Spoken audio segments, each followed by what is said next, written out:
right, welcome to Bradford and Brooks. Jim Brooks and Margie Bradford with you on this overcast Wednesday morning. The temperature's nice outside, and I think we're probably going to have scattered showers this afternoon, Margie. Oh, what a shock. Wow. What a shock. Well, it's not raining right now, so it isn't. So if you're in downtown Bardstown looking for a place for lunch, you can probably walk there and without getting rained on. I wouldn't guarantee it in another hour. I wouldn't either. Well, I just got my lawn mowed, so that grass needs to grow. I mean, come on. Well, I just mowed a couple days ago, too, and I didn't get finished, so I'm going to have two different heights when I get done. Well, Margie, we're continuing our series of candidate interviews ahead of the May 17th primary election. And as you know, we've been doing this for weeks, and we will continue up until the election. Right up until the day before election. That's right. That's right, Margie. And we're very pleased to have in the studio with us this morning Toni Wiley. Toni is a Republican candidate for 3rd District Magistrate. Is that right? Okay. Make sure I don't screw that up. And she is one of four in that primary. So we've been talking with Toni, and I've known of Toni for many years, going back to the days when you were at St. Catherine College. Yes. And I was the student newspaper advisor. Mm-hmm. So anyway, so when I saw that name, I'm like, I know her. From way back. Yes. Anyway, Margie, let's welcome our guest, Toni Wiley. And Toni, it's great to have you here. Thank you. I'm glad to be here today. And I usually see Toni in church, so. Yes. Oh, okay. When I happen to get there with all the cold and everything. All right. You all aren't still have service in the parking lot anymore? No, we are not doing it in the parking lot. We are open for business. Good. Well, we've always been open for business, but we're just open for business in the sanctuary now. Right. Well, that was a very creative way. Well, it was, and it was it worked very well. Mm-hmm. I enjoyed it. I didn't have to get out of my car, and I didn't have to get dressed up. So I mean, it was all plus. So you got to go to church in your COVID pajamas. I did. All they could see is from here up. See? All right. Well, Margie, Toni, it's great to have you, as I said, and we always appreciate our studio guests. And well, Toni, tell us a little bit about why you got in the race for magistrate and what you bring to the table. You have a very interesting background, and I think first I have to say I appreciate people that work in education, because you're kind of the unsung heroes in my book. Because there's not a lot of praise going out for educators a lot of times. No, it's a really tough business right now. Right. Well, tell us a little bit about your background and why you're in the race for magistrate for 3rd District. Okay. Well, I'll start with how I came to Bardstown. Okay. When I was a young lady, at 25, I decided that I would open up my own business. So I came to Bardstown. I'm from Indiana. Mm-hmm. And my husband, he wasn't my husband at the time, but he wanted to open up a karate school here.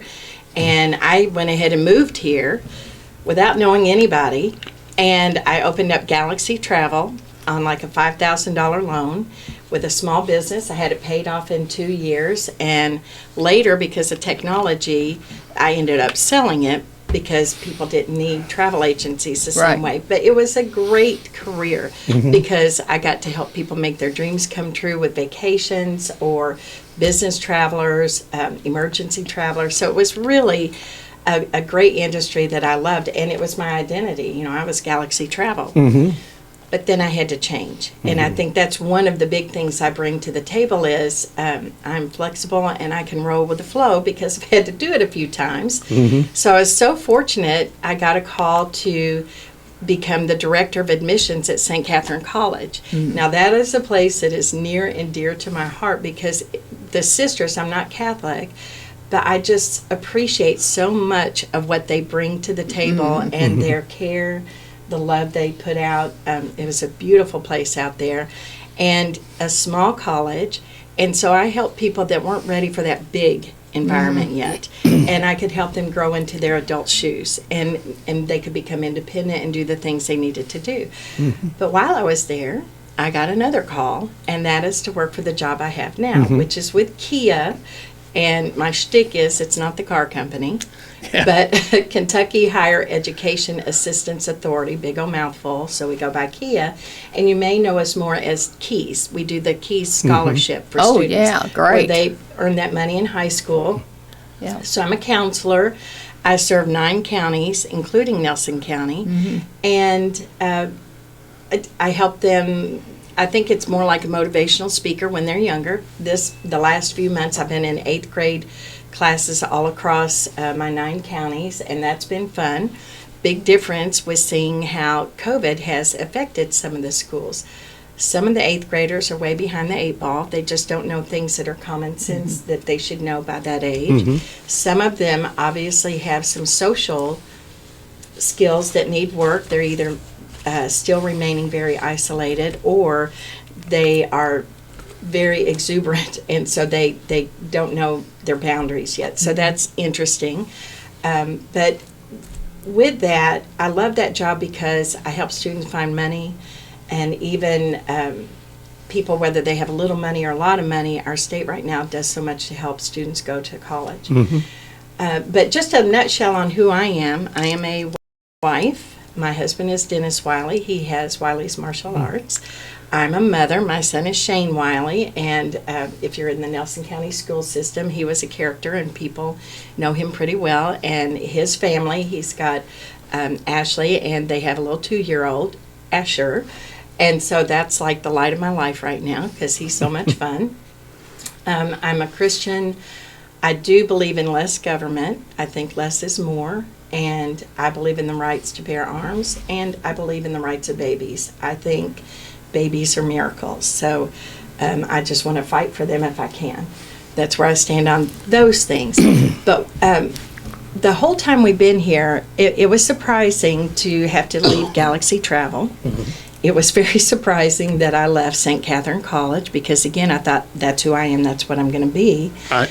And now I'm with Kia, and quite frankly, I don't know what I'm going to be when I grow up because I also write books now, and I have a children's series. I work with the Kentucky Reading Program. Oh, cool. But all during these really interesting careers, I have been involved with the community. So when I first got here, I was invited to be in the Rotary Club, which I come from a generation where women were not allowed. And I was the second lady that came in, and eventually I became president, and we actually had a member quit because a woman became president. This is a Rotary? Yes, in Bardstown.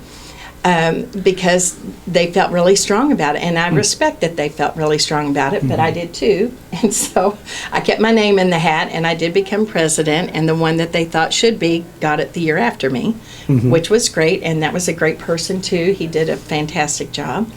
But then I had to be president again because somebody moved, and they wanted me to fill in the spot, and they told me it took me 2 times to get it right. Okay, maybe a little chauvinistic there. They were kidding. But one of the cool things that we did with the Rotary Club, well, several things we did. We helped with scholarships. We had international exchange. We had people come from India, England, Australia, stayed at our home some, so that was a lot of fun. Just that international exchange and the way one time we had a fellow from India, and he saw our cat, and he said, "Aren't you afraid your cat will jump in the window and steal your cream?" We don't put cream in the window. So it was really... But if you put it there, he would jump. The cat would have got it, Sure yes, would. most definitely. So the international exchange, and even with that, just to talk about the change in times, when we had a group twice that we took out to the monastery at Gethsemane, I had to stay in the van. I was the tour guide, but I did not get to go in because women were not allowed. Right. So my generation has seen a lot of changes and freedoms that people take for granted now we didn't have. And so I am all about freedoms and being able to have the choices and not be judged by anything out there, not my age, my sex, my gender, my race, any of it. I think that's very important. But anyway, with the Rotary Club, a couple of the cool things we did were there was a president's fund where we would put back so much money each year and we could do a significant project. And one of the projects we did, we helped build the sitting park beside Baskin Robbins. So I'm pretty proud of that because it's a nice place to sit when you're a tourist and just have a place to park yourself. And then the other thing we did, we built the Serenity Garden at Flagey Memorial Hospital. So there's a lot of names on that plaque, and mine's down there at the bottom because of a W, Wiley. But to me, that was just so good that we did that. Now, I only stayed in Rotary for about 12 or 13 years because when I went to St. Catherine, I couldn't make the meeting, so I got out of it. But during that time, I got involved with Salvation Army. And just talking about how I've been involved in the community, I've seen some of the other candidates post stuff about, they've been involved in politics for 3 or 4 years, where's everybody else been? I haven't been involved in politics. I've been involved in the community. And I think that's what the Magistrate is. I think it's beyond which party you belong to. And I'm happy to be in the Republican Party, but it's more about your community. So I was invited to be the chair of the Salvation Army when my son was 6 months old. That was in '95, so I always know how long I've been in it, 27 years, because he's 27 years old.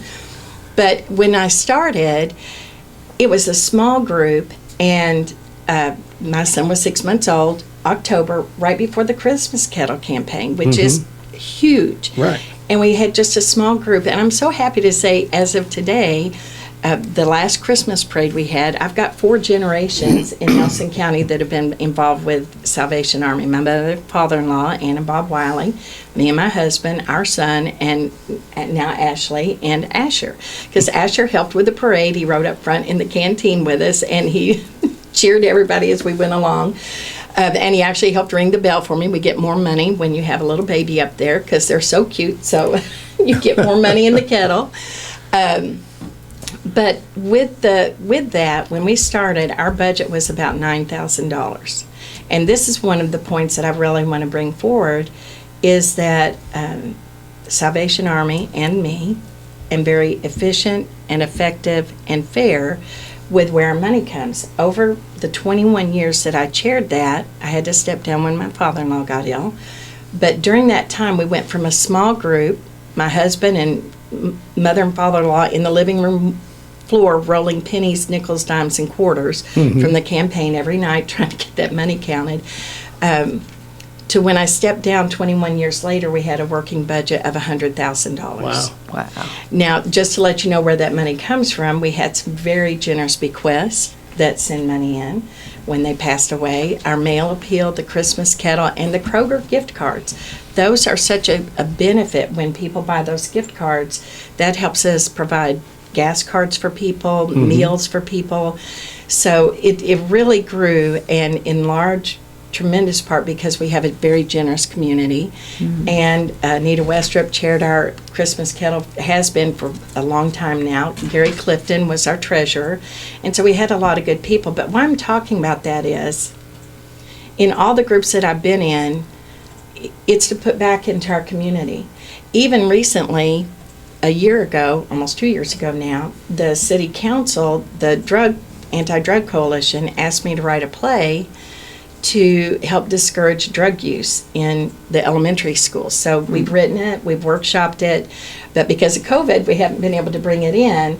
But how do you write something for elementary schools that they're going to listen to? Right. So I did this on a camping trip where they're going to bring the set in. And it's a little family, and it's funny, but there's some things going on to bring awareness. And I actually we had a career day out at Bloomfield last month, and during that I had 5 different classes actually read apart from the script. And the kids just loved it because, one, they got to act, which was fun for them, but also they got to hear pieces of this and how hopefully it would change how they feel about things. Toni, what do you see are the top 3 challenges that Fiscal Court's going to have to face in the next few years? Okay, well, one of them I'm going to say is housing. And the reason I'm saying this is supply and demand we don't have enough housing, and so the prices have skyrocketed. Right. Real estate agents will tell you that people are buying our property sight unseen. And so now we have $500,000 houses downtown that, 5 years ago you would never guess was a $500,000 house. No. Right. And that's great for people that are able to sell them because they're making that money. But where the problem is for people who already live here, it is hard for young people to be able to afford a house that they can manage and be able to still have time with their family, not working 2 or 3 jobs, but also for our senior citizens. Right. That is a concern for me because just like my mother-in-law who lives across the road, they bought their price for a certain amount and it has doubled. So her insurance has skyrocketed, her taxes have skyrocketed, and even though you get that discount of like almost $40,000, Right. that's not much if it went up over $100,000. Right. And so looking at how we can do our housing, if I win the lottery, I would come back into Bardstown, and we've got some neighborhoods. Like when I first moved here by myself, I rented a house behind Arby's. And those were small little houses. Yeah. And a neighborhood, you had a sense of neighborhood back there. Friendly neighbors, everybody watched over each other. A lot of them were elderly at the time. But I would love to see the houses through there as people didn't need those houses anymore, come back in and build a different type of neighborhood community where maybe you have smaller homes that would be perfect, cute, very nice, you've got nice features in them, but that would let empty nesters and young families be able to do that. But then that's where the magistrate comes in, because we need to look at the infrastructure. Right. For developers, that's a huge expense having to come in and redo the sewer, the water, the electric, all those things, and it's a giant expense. But where the Fiscal Court can help with the development, they're going to get that back, and that comes into my second one, which is industry. Years ago, when the county bought the land for an industrial park, that was an investment that was on the county. Right. But they got that money back, and it's pretty much full now. And that is one of the most beautiful things about Bardstown is it is so well planned. Our residential areas are nice. We don't allow big signs. We don't, and again, how much restriction do you need? People love it because it looks away, and then they don't want those restrictions when they're there. So you have to find a way to compromise and to maintain. So, they're always going to be that contention on what's right and what's fair. The historic zoning has given us the town that we have. Yes. It's just that when your ox is being gored, you don't, That's you don't right. like it. You don't like it, and that's why people come here, because it does look this way. But we've also managed our industrial area, which is it's very clean and neat and tidy. It's I think we've done a great job. And I know that we have maybe a 20-year comprehensive plan. I'm thinking it needs to be almost 50 years, especially, and of course you're going to modify it as you go, but we do need to look at it, and that's tricky because where are you going to get that land? Right. And if you move to the country because you love country, you don't want a subdivision in your backyard, and you don't want a big plant in your backyard either. Right. So those are things we need to look at, and we need vision. We need strong leadership, and we need people that are going to fight and help the community understand where we need to go and why we need to go. And of course, there's going to be conflict in it, because if it's your neighbor or your section, that's going to be a problem. But I think that what we have is so beautiful, and one thing that is constant in the world, and that's change. Right. Right. You don't stay the same. You're either going to grow and get better, or you're going to decline. And we know we have large cities, maybe even small towns, that have just dried up and almost blown away because they didn't have that kind of leadership. So I think that we need it, and I'm all about listening and hearing what could be done, why it could be done. But I think that we need somebody with a strong voice that's going to help the community understand that we have to be on a plan. Right. And we need to move forward with that. Well, Toni, the our industrial park is just about out of space now. Yeah. And I can remember I don't know how many years ago, more 10 years ago or more, there was a debate about the county investing all that money Right. in was just empty pasture land. Yeah. Because they had to run the utilities, a gas line. Right. Had to be bored underneath the Bluegrass Parkway. Considerable investment to get the Yes. utilities in Yeah. there before they could sell their first lot. Right. And there was a lot of debate on, well, should the county be in the industrial development business? But what are your thoughts on that? On that, is it obviously I looking think back? 100% we should be involved. I would say because looking if you back- don't have that leadership, Yeah, right. then you have companies that come in and buy up on the side, and suddenly you see this big thing that wasn't there before. right. So I think 100%, and when I say the county and the magistrate, I'm talking about the people that live here. Mm-hmm. You know, I'm not talking about the 5 people and the judge. I'm Right. talking about the whole county.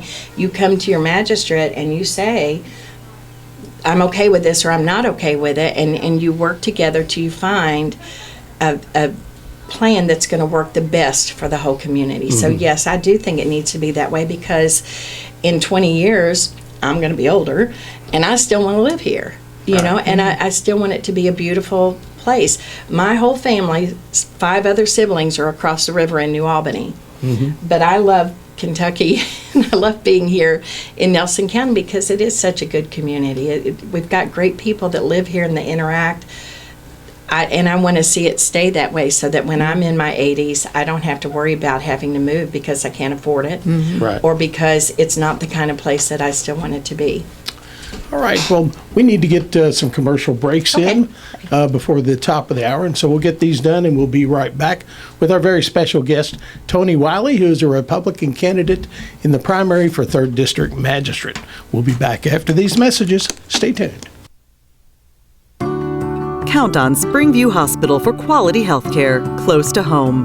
It's why we're here, providing compassionate, personalized care whenever you may need it.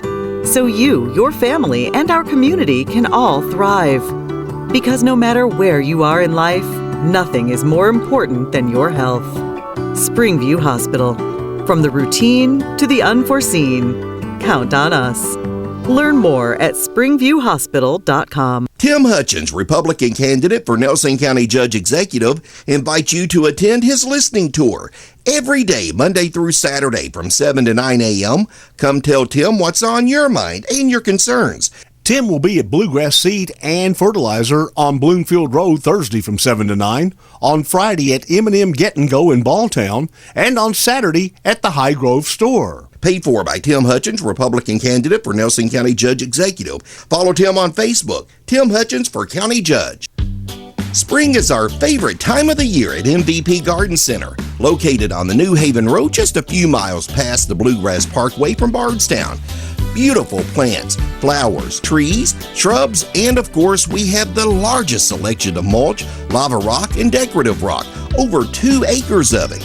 We can design and install your new landscaping, and we provide free estimates. Just ask. Come out and see what MVP Garden Center has blooming and ready to go home with you this year. See why so many people count on MVP Garden Center for all of their landscaping needs.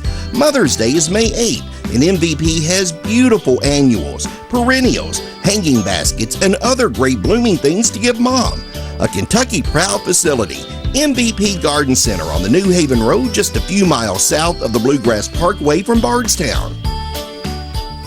By now, you know Able Eyes is the local expert to help you see more clearly. Meet David Weinbrenner, a recent cataract patient of Dr. Tanner's. I was so impressed with his understanding of the latest technology and techniques for cataract surgery. He helped me customize a plan for my surgery that fit my needs perfectly. My vision has never been better for close-up, medium, and long distance, and the follow-up appointments from the whole team were extremely comprehensive. I highly recommend Dr. Tanner and Able Eyes. Visit ableeyes.com today to learn more. Able Eyes, helping you see more clearly. Put on your boogie shoes and slide on into Derby Dinner Playhouse for the electrifying musical Saturday Night Fever. Now playing. This musical adaptation of the classic 70s film features some of the Bee Gees' greatest hits and tells the story of a streetwise kid who tries to escape his dead-end life through dancing. Order your tickets today by calling 812-288-8281 or order online at derbydinner.com and take a trip back to the 70s with Saturday Night Fever. Our hometown is your hometown. WBRT is your hometown radio in Bardstown, Lebanon, and Springfield. Hometown Radio, WBRT Bardstown, 1320 AM, 97.1 FM, and on 94.9 FM in Lebanon. Playing all the classics from country's legends.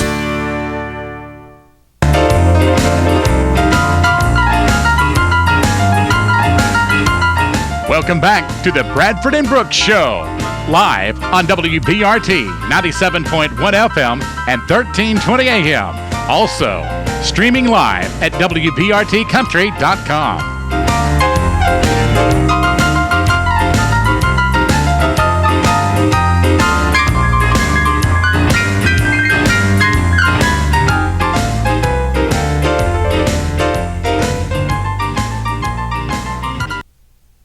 All right, you're back with Bradford and Brooks here on 1320 AM, 97.1 FM, WBRT. Yeah.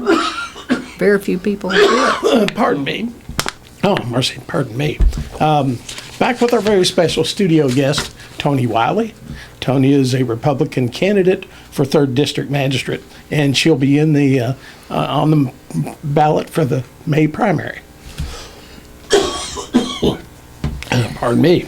Well, Toni, the magistrate's position is unique, from my perspective, because you represent your constituents. Right. But you also represent all of Nelson County. Right. And I think one major thing, thank you, in every magistrate's job is road repairs. Right. Keeping up with the district, the needs. How do you imagine balancing the needs of the district versus the needs of the county? That's a good question, and that's an area where you really have to have good communication between each other. So when you set your budget, whatever formula you use, it could be based on the number of miles, or it could just be a 5-way split. My district has the least number of miles, 51 miles, where I think the 4th district has over 70. Right. But we're in a flood area going down through Boston, Right. so you could expect to have some more damage just because of water and nature itself. So I think that when you have a budget, you're going to establish the split, whatever way that is. But then through the year, you're going to have to pay attention. If there's a big problem somewhere, we got to find the money to make sure it gets covered. So it may be that sometimes you don't use your full budget in your area because another area needs it, and I think that's just common sense. I think that is one of the biggest things that I would bring to the table is common sense. Make sure that the funds are used where they should be used based on the current need. Right. Toni, are there any new initiatives or projects that you think the county should tackle that they haven't already been considering? Well, one of the new ones that's being thrown out there is the indoor pool. Right. Okay. So as a general rule, I would say our government should not run it because government-run entities like that generally don't even pay for themselves. Right, Okay. exactly. So I'm one of these people. You have to own it. The person who's coming in has to own it because that bottom line is going to be critical to them. But with that said, our county, we are doing so much to bring in tourists and make it a fun place for people to come visit and do things, the restaurants and all that. But we're losing entertainment value for our local people. We're losing our cinemas. We don't have bowling anymore. We don't really have a community center where people could come. And I would be very interested in researching and see what kind of facilities are out there over the whole United States and see if there's a facility that maybe not only has a pool, but it also has a community center. Even down at University of Cumberland, that's where our son had to finish after St. Catherine College closed. They have, it's a college, and they have an indoor pool, but it's a big community center. It's got all kinds of stuff, a track you can walk, areas that you can hang out and do things, the big cushy sofas and things where you can just hang out and have events or just be there where you can interact. It's not just our young folks, it's our seniors, it's everybody. We're people, and people need to socialize. And I think it's really important that our children see elderly people, middle-aged people. They need to see the whole gambit. If your family's not going to church, and even if they are, how much interaction is there? So I would like to see something come in, and I would like it to be more than just a sports place. I would like it to have the opportunity for actually a community center that maybe has that. But I do think that it needs to be privately owned, and maybe we could help with the infrastructure to get it there, or do some kind of incentives to help them come in, and then we would get our money back because it would be there.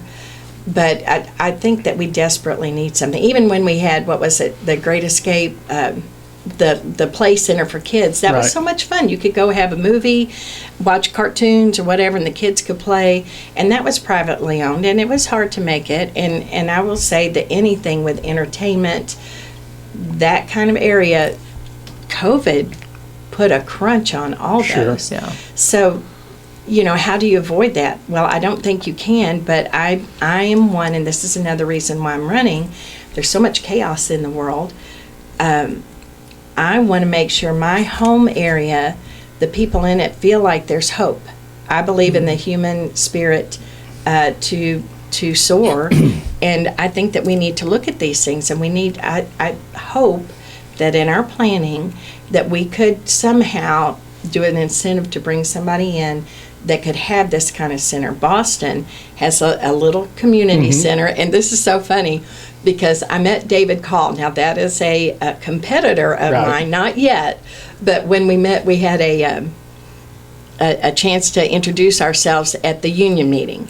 And when we got up there, David came up to me and said, "Hello, I'm going to be your competitor." and I hadn't met him before, and I said, "Well, I hope you are, because that would mean both of us would win the primary, right?" So afterwards, he came up to me and he said, "If you want to come to the Boston Center, I will introduce you around." Now, how gentlemanly is that? Because I could be his competitor. And so last week when he was here, I called, and he did. He went to the Boston Community Center. We had a really nice dinner. If you haven't been there, it's like $5, and people bring food, and it's really good. But they have such a good sense of community there. In Boston, that's where our son went to school. When he was there, he was the first group that came into the new school they built. Yes, so he was the first group to graduate from that school. And Boston is such a tight community, but part of it is because they have a community center and they know each other and they hang out. And I really appreciated David. And then he's like, "Well, and you need to go over to the barbershop and meet him and get your sign out and go over to the gas station." And he was so sweet. And that's how I wish politics were for the whole United States. Well, that community center, though, isn't that a municipally owned building? And I don't know. Yeah. Honestly, I don't know. Right. I mean, I think it is a community thing. Well, and we have our civic center here, which we used to have Bardstown Community Theater there. I was involved with that.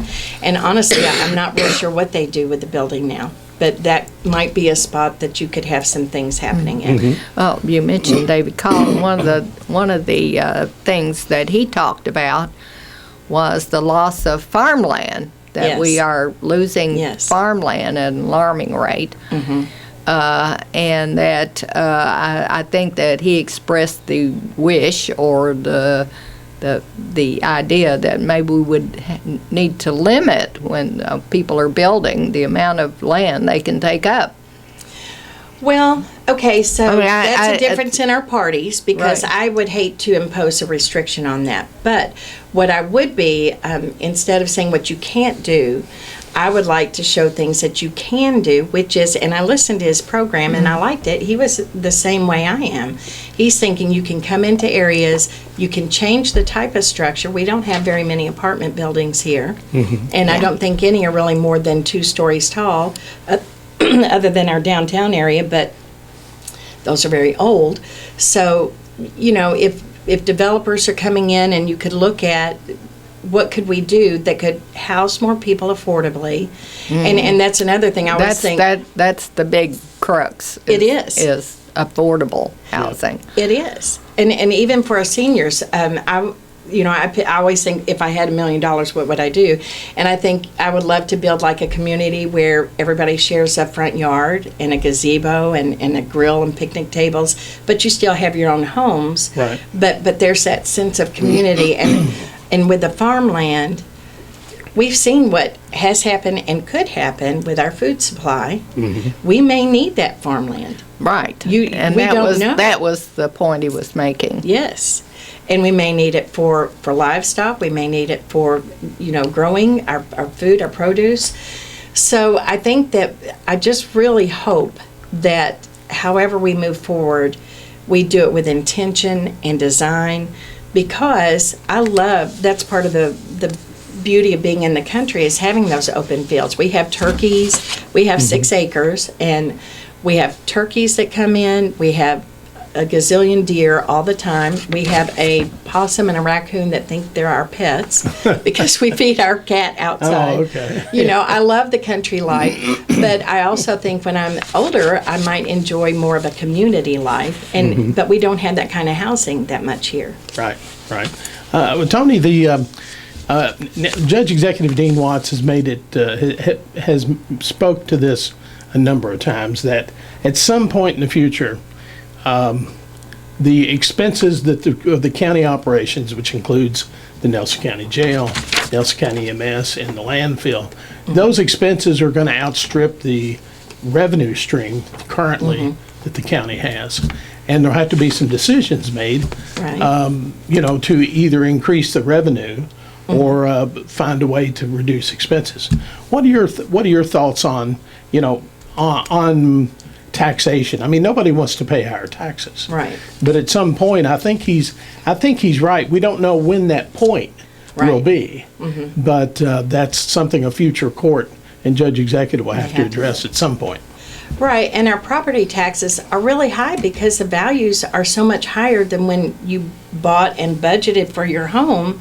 Suddenly it's like, I didn't know I had a house worth $250,000. Right. It's not what I bought. No.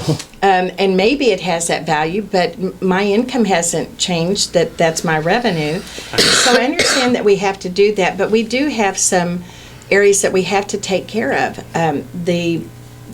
The dead animals and the Humane Society. I know we've got a change going there, but that needs to be a county expense, because we can't have dead bodies laying all over the road. My mother-in-law had a deer in her yard a few months ago, and so we finally figured out who to call to get them to come get it.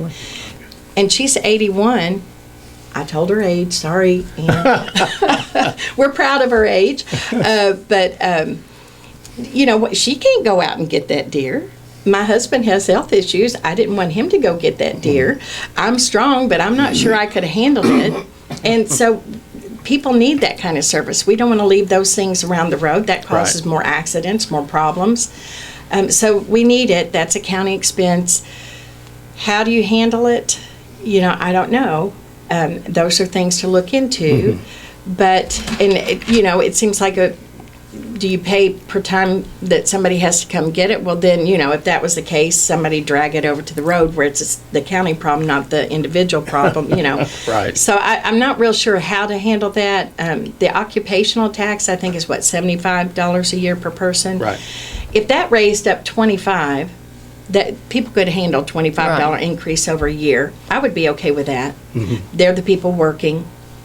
They do have revenue coming in.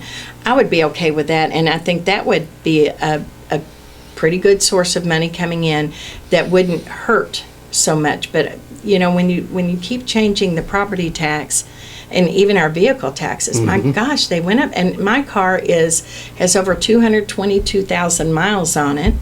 It's a 2013, so it's older, but they're treating it like it's a valuable car. It is to me. I'll say it's been, and I'm hoping it lasts another 100,000. Right. I'm not that far from having a moon car. I think if you get 238,000, it's a moon car, which means it could have driven to the moon. So it's taken me a while to get that many miles on it. But, how do we do it? So I think the occupational tax could go up at least $25 and not be a hard impact. Well, Toni, are there any, the fiscal court meets at 9 a.m. twice a month.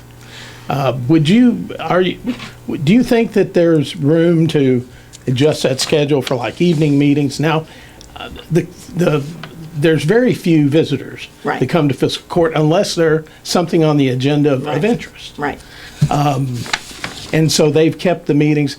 I'm told that in the years past they tried evening meetings without much success other than messing up somebody's, Monday Night Football or whatever. What are your thoughts on the timing of the meetings? Is there room you think, to consider some changes? Absolutely. During COVID, my job, I give over 300 presentations a year. That's a lot of presentations. And during COVID, we had to switch to virtual. I told y'all earlier today, I was going to be headed to Murray as soon as we finished here because I'm giving 3 presentations tomorrow, but because the tornadic activity may be coming through, they've changed it to virtual. So I have to switch on a dime, and now I'm going to be doing 3 virtual presentations for an hour each, which is, I'm much more energized by doing it in front of people. Sure. But again, reaching people, that's what we had to do the last 2 years. We had to figure out how to reach people, and social media helps that. Being able to film, I didn't really realize that all the fiscal meetings were recorded, so I've been going back and watching those, which is interesting. And yeah, absolutely. I don't know if it would be 1 in the morning, 1 in the evening each month, or maybe, quarterly you have a special meeting that you invite the community to come to. I think that might be more realistic, because then you can, if you know that there's going to be some things coming up that would be of interest, you might get more people. Right. But as with social media and the way to reach people now, I created Toni Wiley for 3rd Magistrate District. On Facebook, so people can find my page, and the other candidates have done that, and I would expect to see that more and more, that you could be messenger, text, called, whatever, by your constituents, which is important. But I do think that the meetings should be, at least some of them should be more accessible to the general public. I think it was David that made the suggestion of that occasionally having the meetings in the satellite communities in New Haven, I think that's a great idea. I think or New Haven. At some point, David and I need to run for like president or something. We'll be partners, whatever. I liked a lot of his ideas, but yes, I think that would be cool because we have gyms. Yeah. Bloomfield is a gym. New Haven, Boston. All these Chaplin, other areas. So yes, I think it would be exciting to move it around, and I would hope at least the people in that district would come. So if you did a different one quarterly, then that might generate some more interest and awareness of what the fiscal court does and how they can be involved. Right. Well, Toni, we're just about down to the wire because I know Margie wants to talk about something. Thank you for taking time you're today welcome. to come in. Thank you for having me today. All right, and I'm sorry you're not traveling to Murray, and you've got to get those presentations, but we appreciate you coming here. Thank you. All right, and Toni Wiley's been our guest today, and we'll have this interview on YouTube and linked to the Nelson County Gazette and the WBRT and Gazette Facebook pages as soon as I can manage the editing. All right, Margie, we've got a golf scramble to talk about. Yes. The Nelson County CASA, which is the court-appointed Nelson County Court-appointed Special Advocates, is having a golf scramble on April the 22nd. It's called Swing for Hope. And they have a lot of prizes and that sort of thing. Ryan Rakes is going to play. And if you want to be part of that or help support it, call Kate Broadus at 331-1281. All right. Well, that's going to do it for this week. Thanks for listening, and we'll see you next week for another Bradford and Brooks.